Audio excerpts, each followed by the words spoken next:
안녕하십니까. 이 시간에는 대한민국은 핵무장이 중요하지 않다는 내용으로 이야기를 하겠습니다. 지금으로부터 30년 전에 핵무기와 평화를 맞바꾸었던 우크라이나가 지금 자신들의 어리석음을 뼈저리게 느끼지만 때늦은 후회입니다.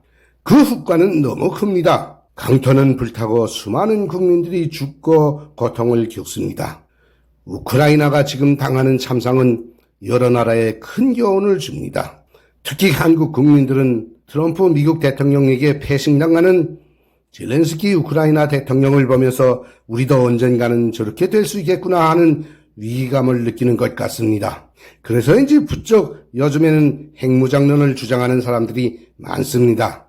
이러한 때에 이름도 없는 이 탈북자가 한국은 당장 핵무장이 중요하지 않다고 말하면 저놈은 분명히 간첩이라고 욕을 할 것입니다. 그러나 저는 한국에는 핵무장보다도 훨씬 더 중요한 일이 있다고 당당히 주장을 합니다.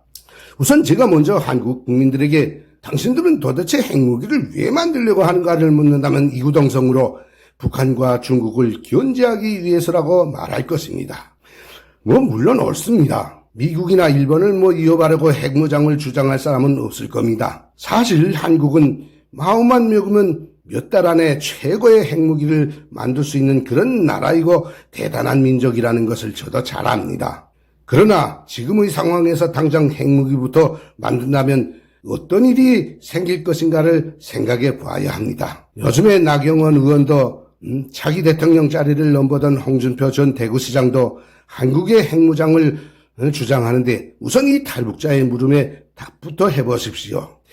이번에 끝내 부정선거를 그대로 두고서 조기 대선을 치르면 이재명과 아니면 또 다른 정북 친중 분자들 중에서 대통령이 될 것은 뻔합니다. 만약에 지난날의 문재인 같은 자가 다시 대통령이 되면 한국이 보유한 핵무기로 누구를 위협하겠습니까? 이 물음에 답을 해보십시오.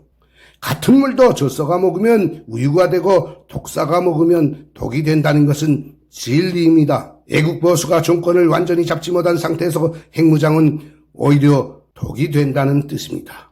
저도 한국의 핵무장론을 반대하지 않습니다. 그러나 대한민국의 애국자들이 제일 먼저 해야 할 일은 핵무장이 아니라 간첩들과 정북 친중 역적들을 청소하는 것이라는 것을 알리고자 함입니다.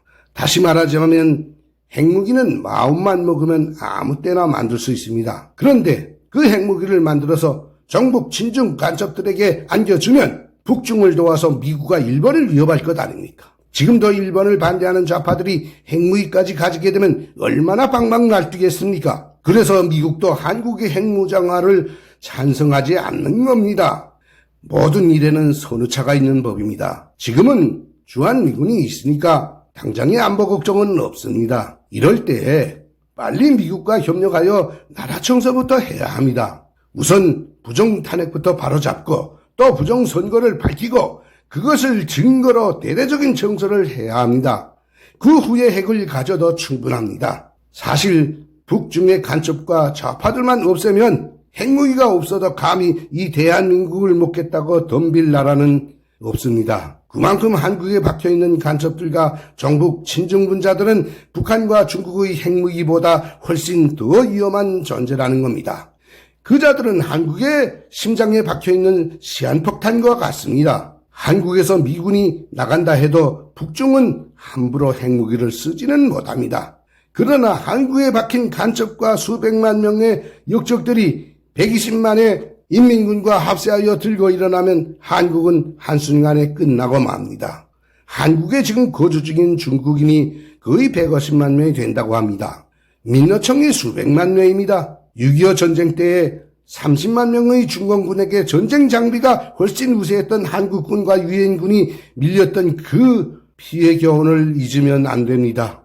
북한의 김일성은 항상 내부의 적 한 명이 바깥의 적 한 개 사단보다 훨씬 더 무섭다고 경고를 했습니다. 그래서 북한은 중국의 화교들을 항상 경계했고 결국에는 모두 내보냈습니다. 그런데 한국은 오히려 중국인들을 무더기로 끌어들입니다. 앞으로 비자 없이 계속 끌어들인다고 합니다.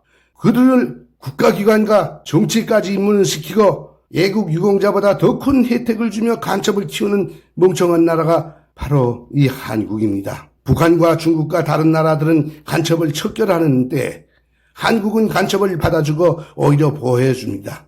그래서 간첩과 역적이 제일 많이 솔치는 나라가 바로 이 한국입니다. 지금도 썩은 정치인들과 국가 기밀을 팔아먹는 자들이 계속 늘어납니다. 하긴 뭐 대통령도 적국에다 국가 비밀을 팔아먹으며 충성하는데 누구를 타닥했습니까? 법정을 모두 좌파들이 깔고 앉아서 간첩과 역적들을 살려주고 보호해주는 결과입니다. 나라가 이런데도 과연 핵무장을 우선해야 하겠습니까? 아닙니다. 대한민국은 핵무기보다 나라 청소가 먼저입니다. 이것을 잊으면 죽 쓰어서 개주는 꼴 됩니다. 이 탈북자의 충고를 무시하지 말기를 바라며 오늘 저희 방송 마치겠습니다. 김태상이었습니다. 감사합니다.